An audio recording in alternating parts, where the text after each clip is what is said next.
Hi, I'm Tim Parry, Senior Content Manager of Multichannel Merchant, and I'm with George Eberstadt, CEO and founder of TurnTo Networks, and we're at ETL West 2013 in Palm Springs, Palm Desert, California, and we're talking a little bit about social commerce and social media.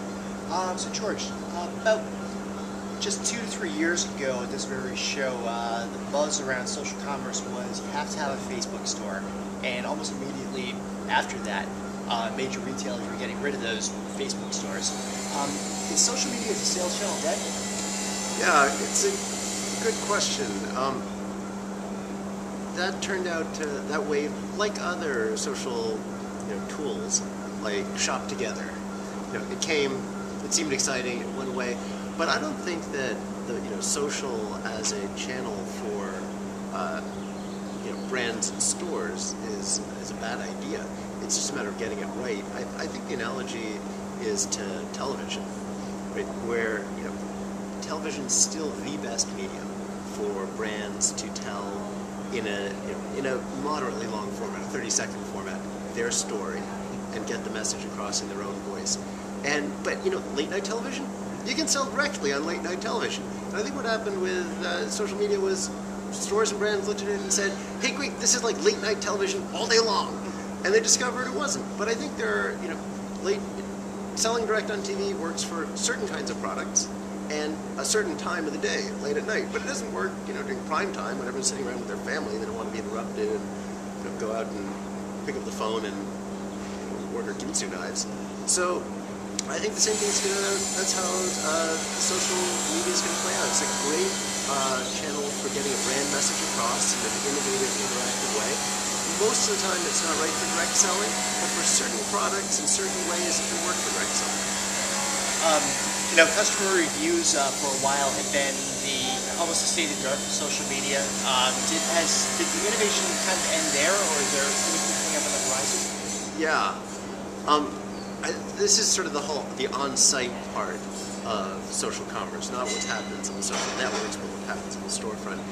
And yeah, it seemed for a while like innovation was dead. There was reviews, and then there was sort of the share this button, right? And that didn't work out so well. Worked okay on content sites, not so great on commerce sites. And what I think we're seeing now is a whole new wave of tools coming along. There's what we do, which is question and answer, which really taps into the store community. There are other things that tap into the store community, more forum style, topic-oriented discussion, where stores are trying to activate. People that buy at gear stores tend to be outdoor people and share interests in common. You can infer that interest based on the fact that they all buy the same kind of stuff. So the store does have an opportunity to create community within their customer base. And then I think there's a lot of innovation also around connecting between social networks and the store. And let me just rattle off some neat things that are going on here at ETL that I've seen. Just moments ago had a conversation with a new company called ReadyPulse, which is bringing content from social networks to the product detail page level of the store, especially visual content, photographs. Neat tool, neat way to bridge between the two environments. Social loyalty, companies like 500 Friends, neat way to add a social, leverage social status in particular to motivate higher levels of engagement. Social sign-on, companies like Janray and Gigya are leveraging social data, not just for sign-on, but then capturing that data, which is great for stores for marketing purposes. So I think we're seeing a whole bloom of that. Even a company like Needle is doing neat stuff using fans to power live chat in competition to people like LivePerson. So I think there's a whole bloom of interesting ways to leverage social mechanisms on the storefront. Now you guys do social Q&A, and that really seems to be catching on as a tool right now for retailers. And you wrote a piece for us about Amazon utilizing that too.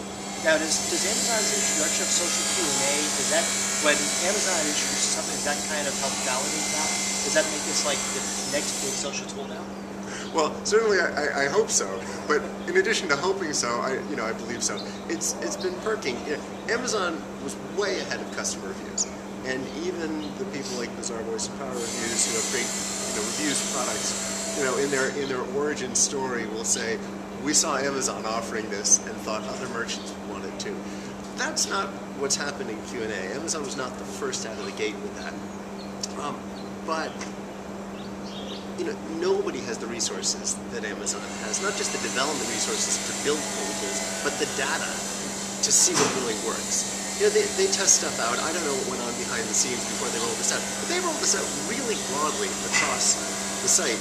I presume they wouldn't be doing that if they didn't have really solid data that it was, driving conversion lift. And I think a lot of the value is going to be around loyalty too. Q&A is a really great experience for a shopper. Social Q&A. You ask a question, you get a whole slew of answers from real customers just like you who bought the product. The answers come back fast. It's kind of jaw-dropping. It's like, who are these people that are answering my questions? And they're doing it just out of goodwill, and you get such good information. It's one more reason for people to direct navigate back to Amazon next time they want to buy something and not look at the niche site, the specialty site that sells the competing product. I think stores should think, don't let Amazon run away with this one, with the same head start that they got with reviews. There are tools like ours in particular, which I'm immodest enough to think influenced Amazon's design, since what they've got is almost exactly the same, that you can plug in and have the same deliver the same kind of user experience to your visitors that Amazon's delivering. One of the things that I've always noticed when we do our annual Outlook report, we see the B2C companies are well ahead of B2B when it comes to uses of social media. But B2B, of course, seems to be a lot more one-to-one by nature. Would something like social Q&A, would that make sense for B2B e-commerce, or is it something that they already have their own forms going out to, or using other channels and we're not even thinking about as B2B folks? Right. Yeah. So as far as social Q&A in particular, it works great for B2B. We have a handful of sites using our tool that are trade-oriented sites, and you see the level of dialogue tends to be extremely high. Professional installers. Well, you give an example in terms of the Sprinkler Warehouse, which is partly consumer-oriented, partly trade-oriented. Lawn irrigation systems. Very technical dialogue about how to properly install a lawn irrigation system, how to repair sprinkler heads, how to maintain them during the winter. Stuff that people who have deep knowledge of technical products can share with each other through social Q&A. I think for them, a lot of it's not just pre-sale, but actually post-sale support, which is, I think, a lot of the value of Q&A in a professional B2B environment as well. And I think it's interesting, your point about B2B not taking off in social media, but that's because when people think of social media, they think of it as, it's consumer-oriented. It's dialogue between friends or between strangers. But as you mentioned, even before there were social networks, there were forums. And, a lot of those forums are for trade professionals where they're sharing deep expertise, answering questions, helping each other out. And that's still going strong. It's just that the social media publications don't cover those as if they were social media. But it's the definition of social, right? It's, people interacting with each other around common interests. So I think, social is alive and well for B2B. It's just happening at different places. And, B, Q&A, maybe even more than reviews, is a super powerful and appropriate tool in the B2B environment. Excellent. Well, George, thank you so much for your time today, and I hope you have a great, hope the rest of ETL West works out great for you. Thanks so much for having me.